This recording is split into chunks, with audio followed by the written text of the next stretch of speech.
Hello, I'm Jerry Carroll. Not too long ago, I auditioned for the announcer's job on this show. They told me I did really well. I had a good chance. I had a great chance. I was already counting the chickens, but somebody else got the job, and then she ran away and left them in the lurch. At least that's what they told you. But I happen to know what really happened, and it happened in a motel room in Secaucus, New Jersey. And I've got the photographs, and I'm going straight to the police with them unless they let me say... It's Comedy Tonight, America's announcer-less TV comedy club. You got that, Bill? With our guests Andrea Michaels, Judy Carter, and the Duck's Breath Mystery Theater. Now, here he is, the trigger man on the announcer job, but an otherwise great guy, Bill Boggs!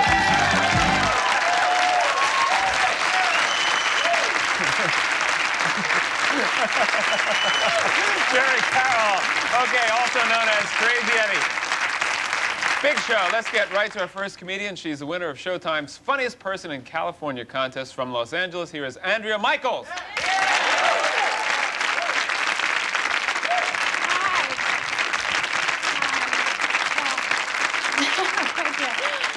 My name is Andrea. Actually, I get really curious where everybody here is from. But how about if I ask as a group? That'll save a lot of time. Okay, you ready? Hi, where are you from? Me too. Actually, as you can probably tell from my shirt, I'm originally from Minnesota, and proud of it. I usually even wear a T-shirt that says "Hello, Minnesota" on it. But like a lot of women, I've discovered recently that one of my breasts is larger than the other. So I can no longer wear it because it now says "Hello, Minnesota." That's the extra shirt. But the pants pretty much say "I'm in New York now." I actually had a guy come up to me on the street today and ask if these were skin tight. They are. I just have very baggy, wrinkly legs. He said, he was a nice enough guy. He said his name was Moose. Now, I don't think it was because he was big and strapping. I think because he had all this sticky stuff in his hair. And I couldn't really talk to him because I go out with one of these guys that it's not that he's jealous or possessive. It's more like he's territorial. And the other day, he peed on my bedroom door. I had to have him put to sleep. And I'm sorry for those of you expecting political humor. Actually, though, I did want to speak about Nancy Reagan. Do you guys like Nancy Reagan? Okay, good. No, I'm sure she's somebody's role model, like people without eyelids. She always looks like she's been thwacked on the back of her head. Actually, to be fair to Nancy, she's done something really nice. Miss Reagan has agreed to be the first artificial heart donor. So I'm looking forward to that. I don't know. A lot of infighting in their family. They almost make up a Family Feud team. I'd like to see them on it. Although it's been canceled. Did you know this? Family Feud, yeah. Richard Dawson got something on his lip. It spread. It's an ugly story. I'm gonna miss it because you know it's always such intellectual questions, right? Like name a wrinkled food. The father would say prunes, the mother would say raisins. There was always some son that would say scrambled eggs. There'd be a silence, and then what would happen? Good answer, exactly. Instead of you idiot, you were adopted or something. Which is how I found out. No, because they actually had name a famous Rudolph. Now, who would you guys say? Valentino, Nureyev, cultured crowd. Okay, reindeer, not so cultured, right? Thank you. No, I shouldn't tease you because a guy in the show said Hitler. Rudolph Hitler, and it was up there. It was like number 3 answer. And, they also have that Rudolph, or no, what's his name? Dolph Lundgren? Or say, who here saw Rocky IV? For you French majors, Rocky Cat. Now, a lot of people must have seen it because Rocky IV made $40.5 million in its first week. $40.5 million in 1 week. I don't even make that in a year. Okay, my grandpa gives me $5 now and then. Actually, he's the real storyteller in our family. When I was little, he always took me on his knee, started every story the same way. He would say, "When I was a little girl." And I'd say, Grandpa, you weren't a little girl, you were a little boy. And he would say, no, I was a little girl just like you, and you're gonna grow up to be an ugly old man just like me. And I would cry and say, I want to look like you, I want to look like Grandma. And then Grandma would walk in from the other room, I'd look at her and cry even more. Anyway, thanks a lot, enjoy the show.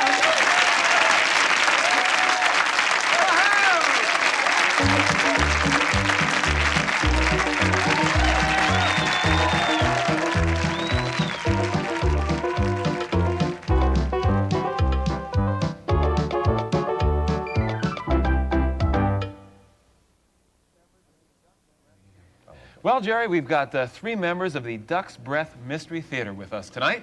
Bill, I understand they're from San Francisco, and they themselves have no idea what a duck's breath really smells like, and I hope you don't either. No, I don't actually. First up among them is the great Ian Scholes.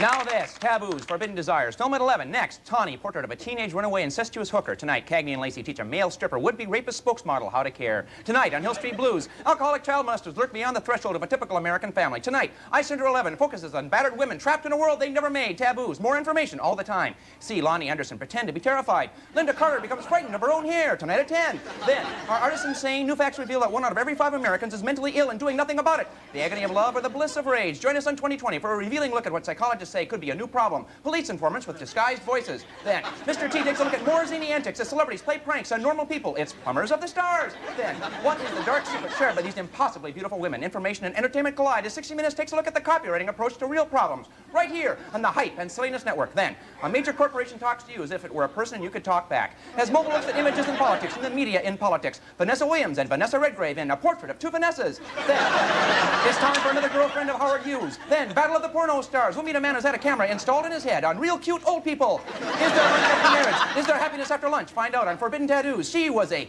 pre-teen undercover cop. He was a lingerie salesman with a cocaine problem. Together, they're dynamite as teenage hookers go after TJ Hooker on stupid jokes and blunders. Then, a troubled Vietnam vet drifts from network to network and the touching first time on television premiere of Looking for a Writer. We bid farewell to the printed word on Nails in the IQ Coffin. Tonight, next, Hollywood takes a look at Hollywood. Taking a look at America as entertainment tonight examines Eye in Hollywood to take behind the scenes of network news as they cover the story of how television is made. Truth and lies and issues and images on Is America Insane? Writers and actors search for meaning on The Ratings War. New endless miniseries tonight on all 3 networks. Just because you found a problem doesn't mean you get a reward. Just because you can tell a good lie doesn't mean you're an artist. Secrets, taboos, tonight, then, next, now this. All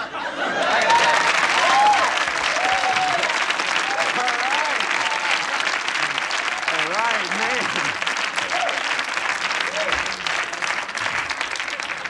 That guy was talking fast. Woo! Hi, my name is Randy. That's with 2 E's like the river. Randy of the Redwoods. And I've come here tonight to sing everybody some of my songs and stuff. And this first song I'm gonna sing is called Broken Pencil, and it's an instrumental, and it's also a sing-along. So I want everybody to jump in and sing along on the sing-along part, but not all at once, because it's just gonna sound like mud. When one group sings, the other doesn't. Just like that movie. So what we're gonna do is we're gonna draw a straight line starting there. Right there. I don't know if you can see that, but there's this little white dot right over here. I just saw it. It's like a little, what is that? It's like a little piece of white paint. I don't know why they put white.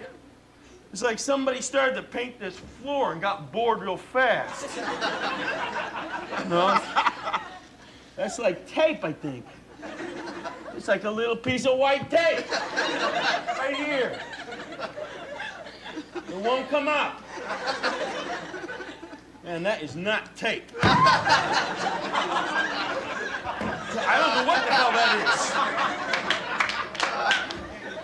Okay, that is really bugging me. Let's just pretend we got a little white dot right here. It's just like that one, but without all the evil stuff. All of a sudden, they're all over the place. Okay, focus in on this one real hard before you freak out completely. And we're just gonna draw a line right to that guy, man, like who I don't even know. When we get there, turn it.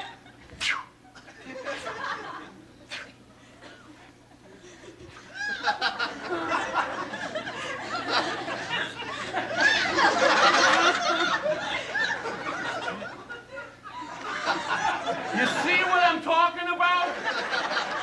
That's one group. That's called the tornado group. All right? Now, tornadoes, I want you people to sing doo-be-doo. Doo-be-doo. All right. Good job, tornadoes.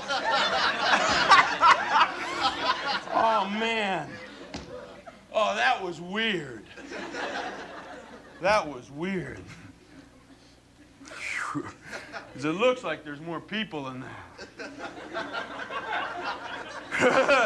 Hey, but I never know. I mean, that's the thing about me, right? Like, I'm never sure. Whew. Open the door, let me back in.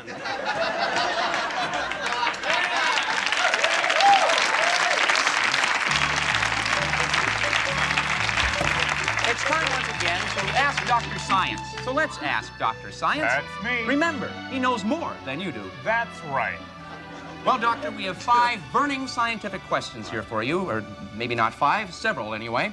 Our first question comes from Carl Sagan from Cosmos, Nebraska, who wants to know, Dear Dr. Science, why is the speed of light only 186,000 miles per second? Can't science do better than this? You're right. It is a shame that light can only go a measly 186,000 miles per second. But don't worry. Scientists are working on this problem right now. At this moment, there is a prototype vehicle that goes 200,000 miles per second. But the headlights only shine at 186,000 miles per second. So this is like driving down the highway the wrong way, with your headlights not only out, but actually chasing you down the road. This is why so few scientists own a driver's license. Thank you, Dr. Science. Our second question comes from George Lucas, Lucas, California, who writes, Dear Dr. Science, why are stars hot? The word star is a term used by a Hollywood agent to describe a person who can make said agent X amount of money. This person is described as hot when he has made the agent as much money as the market can bear. Why a star is hot? Well, if I knew the answer to that, I'd be a rich man, and Charlie's Angels would still be on the air. Thank you, Dr. Science. Finally, from Rowdy Nudie of Seattle, why is there always a line to use the women's bathroom and never a line for the men's? Well, men use the bathroom for its primary function. Women use the bathroom for a secondary and tertiary function, namely to powder one's nose or else to plan the overthrow of this nation's democratically elected government. Thank you, Dr. Science. Send your science questions to Ask Dr. Science. Remember, he's not a real doctor. I have a master's degree. In science.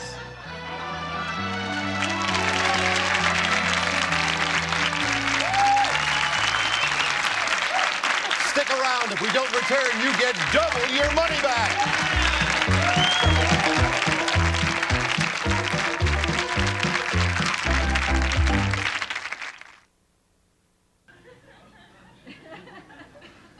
Now what? Judy Carter. Oh, Judy Carter!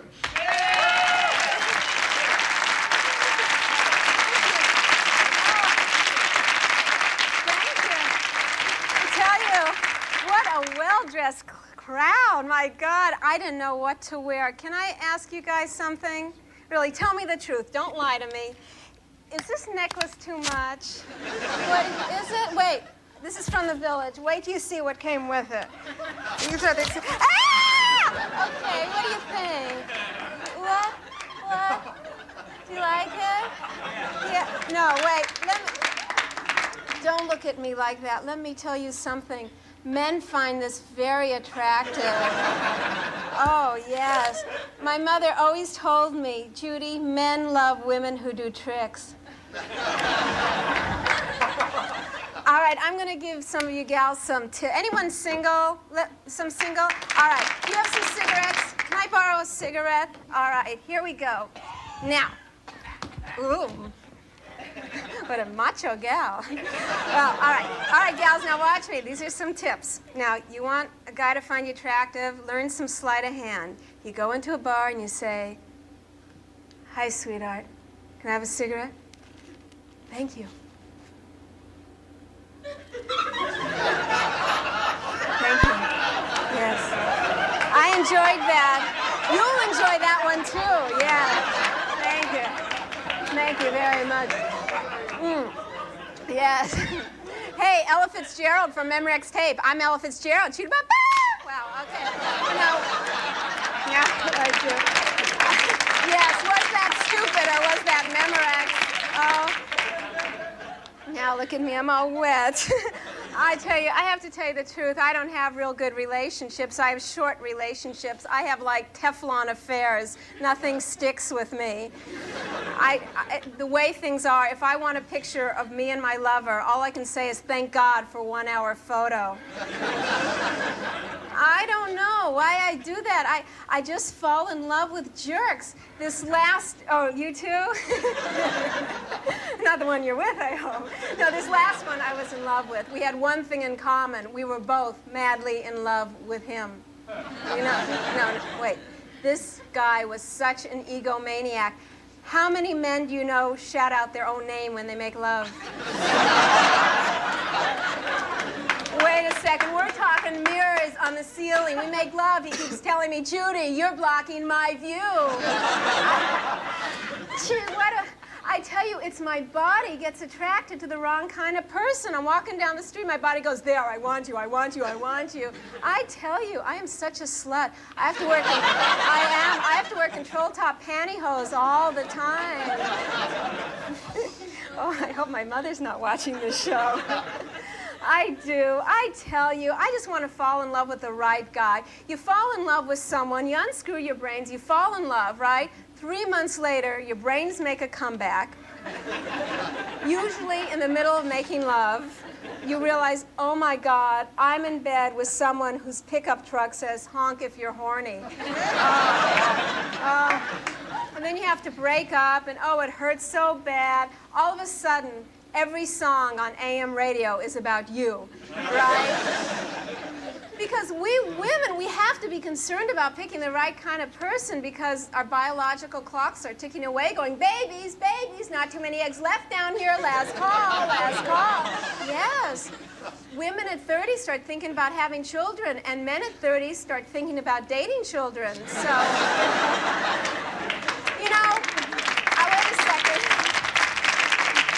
I'm going to stop falling in love. There should be a Betty Ford Center for the Control of Romance where they lock you in an electric chair and go, "Someday my prince will come, someday." And they go, "Nobody's coming, nobody's coming, nobody's coming, nobody's coming." Thank you.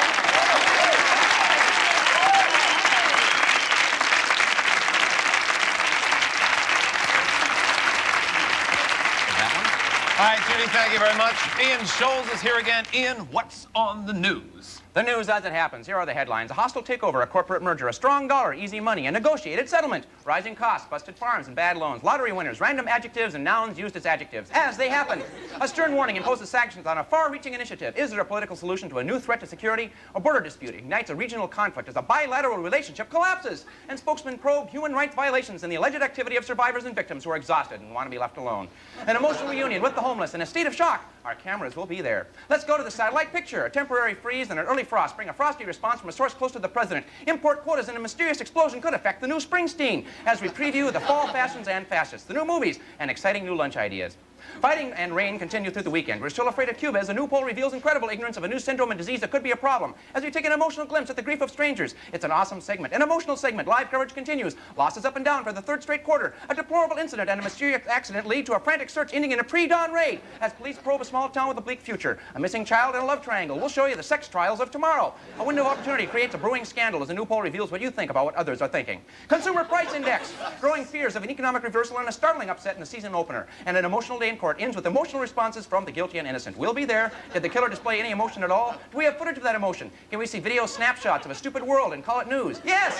Newscopter ICAM, our steel scavenger in the sky, will bring exclusive footage of captive emotions. From suicide missions to tragic accidents, we will bring you extreme close-ups of grief. A reporter's footsteps filled with blood as he chats with the neighbors of a former family of 5. We'll find that emotion for you, whether it's an emotional homecoming, an emotional rescue attempt, an emotional reunion, or an emotional response. We'll get that emotional reaction, because that's what we call the news. I gotta go.